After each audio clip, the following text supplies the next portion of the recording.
Oh là, ça va partir solide. 10 secondes, 9 secondes.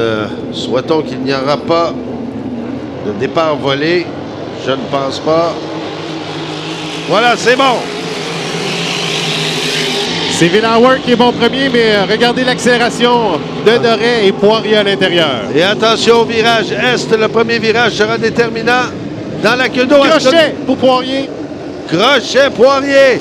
Et on l'a dit, absolument, c'est le virage Ouest qui offre beaucoup de difficultés, mais depuis le début du week-end, c'est le virage à l'Est. Oui, ce n'est pas la première victime, et là, on voit Doré qui remonte sur Villauer. Et là, quelle lutte entre Villauer et Doré. Attention au virage. Doré doit se montrer patient. Et voilà, à l'extérieur, a tout le temps voulu pour aller chercher Villauer. On voit que Doré devrait accélérer sur les lignes droites parce que Villauer, qui est très stratégique, on voit prendre des virages larges pour déporter et Doré et Campo. Voilà encore une fois, toujours Villauer qui est bon premier, suivi de Doré. Doré qui se rapproche dans la queue d'eau de Villauer.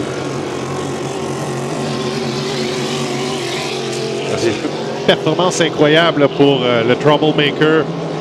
Lui qui n'a pas le début de saison escompté, mais jusqu'à présent, là, ce matin, 130,72 km/h de moyenne. Une très, très bonne vitesse pour lui. Villauer, toujours bon premier. Doré à sa poursuite.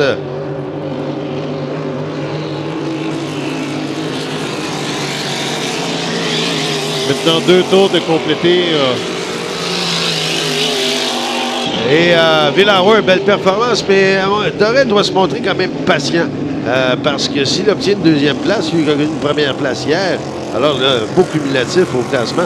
Oui, à ce moment-là, on voit aller les stratégies de course. On sait, on voit Marc Lecomte et Jonathan Abbott qui sont déjà au centre du parcours. Eux ne pourront revenir dans leur groupe de qualification. Donc, eux auront du travail à faire, alors que Doré, lui, avec une première et une deuxième, se retrouverait déjà quand même au sommet du peloton. Lecomte qui avait remporté sa qualification hier. Donc, pour Doré... Est-ce qu'on en prend large là, au virage ouest? On en a pris très large. Et Doré qui s'insère maintenant à l'intérieur. Bon, voyons voir. Est-ce qu'on va tenter de rattraper Villauer? On a vu. Même Sylvain Campo s'est inséré à l'intérieur. Lui est un peu plus loin. Mais on a décidé, je pense qu'on était tanné de se faire déporter par Villauer. Oh, crochet! Crochet de Doré. Oh là là! Et encore une fois, le virage Est provoque des incidents inhabituels. Oui, c'est assez surprenant. Il faudra voir est-ce que les pilotes frappent des trous. Et là, c'est Poirier. Là, ça lui offre une chance de peut-être rattraper Doré. Mais est-ce qu'il y a des trous dans l'eau? Est-ce qu'il y a des vents changeants à cet endroit? Ce qui serait assez surprenant. Mais écoute, à chaque fois, absolument, on voyait toujours ça au virage Ouest. Mais là, ça se passe depuis hier au virage Est.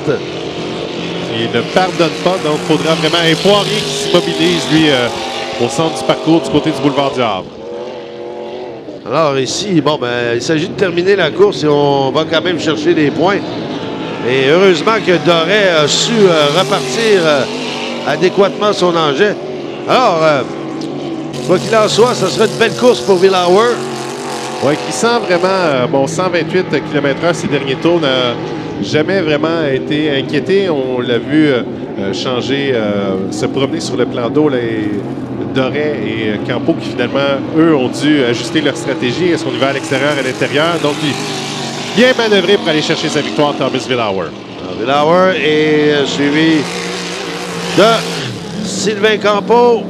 Et heureusement pour Sylvain Doré, pourra terminer sa course et engranger des points pour le classement général. Mais quelle histoire avec ce virage Est où constamment on voit des crochets. Alors voilà, et c'est ce qui met fin à cette deuxième vague de qualification. Et là-dessus, ah ben oui, nous faisons une courte pause.